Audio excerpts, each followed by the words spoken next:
When I was in middle school, I had like a subscription to Newsweek. I was like, I love like current events, which is one of the reasons why I think we do El Mundo. I've always just liked to keep up with politics and current events and stuff.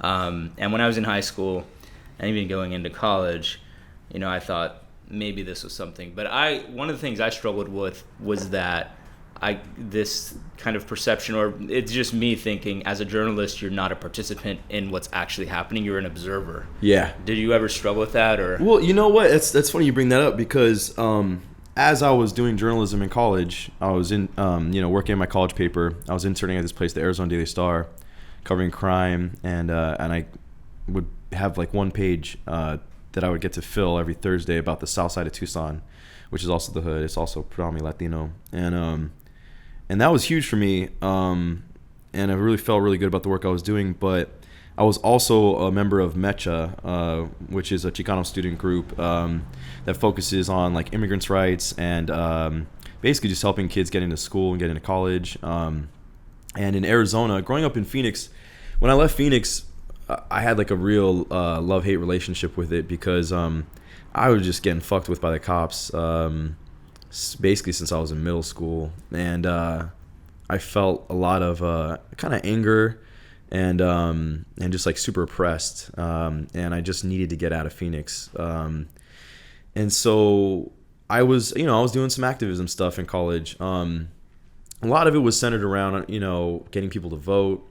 A lot of it was centered around getting kids, into college, and a lot of it was also trying to fight things like, SB 1070 and Papers, Please type laws and Joe Arpaio. Yeah, there was some anti-Arpaio stuff at the time as well. And my mom actually took me to MECHA meetings when she was at Arizona State University. So when I was in middle school, I was going to MECHA meetings with her, and I actually helped start a chapter of MECHA in high school too, basically getting together like what few brown folks there were, and one of the things I saw when I was doing the activism side stuff was that it was really easy for people to write us off, because it felt like to me they just saw us and they're like, well, there's just some angry Chicanos, or there's just MECHA or whatever. And I didn't think that was fair. I thought we had something to say and should be listened to. And on the other side, I just felt like what I liked about journalism, what I liked about this idea, and going back to that story in the New Times that I like so much, is just kind of looking at as many perspectives as possible. You can't ever really get the full story in just one article, or maybe even one journalist's career. But I like that idea of trying to get as many different perspectives inside as possible, and giving a voice to some of the people who disagree with you and maybe you think are wrong sometimes too. Now, I think oftentimes in journalism, I think you can look at some of the stuff that's happening right now with Trump running for president. Soledad O'Brien just called it out not too long ago. Basically, I think there's like such a desire to show balance that sometimes you give voice to people, who don't deserve one. That can happen too, right? Yeah. But that being white supremacists and shit like that, who are talking on CNN and feeling empowered and emboldened, which is terrifying in some respects. But I liked that idea, and so in a way, I do miss being a participant in a lot of social movements I care about, and a lot of communities that I care about. But for what I'm trying to do,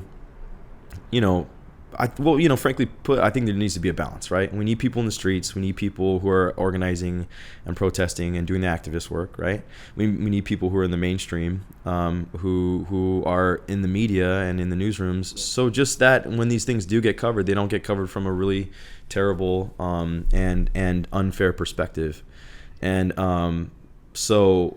Yeah, I think like the idea that I had about it was actually immature, because really looking at the bigger picture, you are a participant. Yeah. Right, as a journalist. Yeah. So to think like, I'd rather be participating as opposed to observing or whatever, and you really in the bigger picture, the media is one of the pillars of the system, if you will. Yeah, it should be, right. I mean, it's there to keep the powers that be at check to a certain extent, and it's there to, the way I see it is hopefully if I'm doing my job right, if we're doing our job right, then we're letting people know what's going on so they can make their own decisions. And hopefully if we're giving them the right information, they'll make the best decisions possible, right?